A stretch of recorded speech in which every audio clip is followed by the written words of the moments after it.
Hey, is your church growing or is it in decline? Well, whatever it may be, maybe it's just kind of flat right now. I want to encourage you. All around the world, the global church of Jesus Christ is growing at an exponential rate. Now, here's a statistic that you might find mind-blowing. I did when I heard it a few years ago. You know, in the book of Acts, it tells us that at Pentecost, 3,000 souls came into the church. 3,000 souls were saved, transformed by Christ. That's Pentecost. Right now in the world, the conversion rate is 3,000 people coming to Christ per hour on the planet. That's a Pentecost per hour. People finding Jesus as their Savior. It's amazing.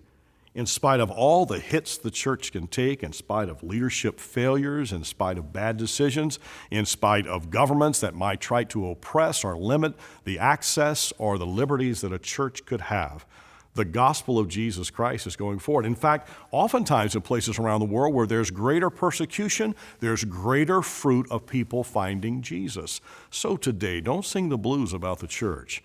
Don't be saddened about what's happening related to the gospel. All over the world, this life-changing message of Jesus Christ is transforming people by the multiplied thousands every single day, week, month, and year. To God be the glory. So if your church is in decline, pray for your church and be a part of seeing a turnaround take place by sharing your faith. It can start with a kind deed with a neighbor. It can start by a gift. It can start by just a good word of encouragement. Building relationships with people who desperately need Christ, just like we needed him desperately some time ago.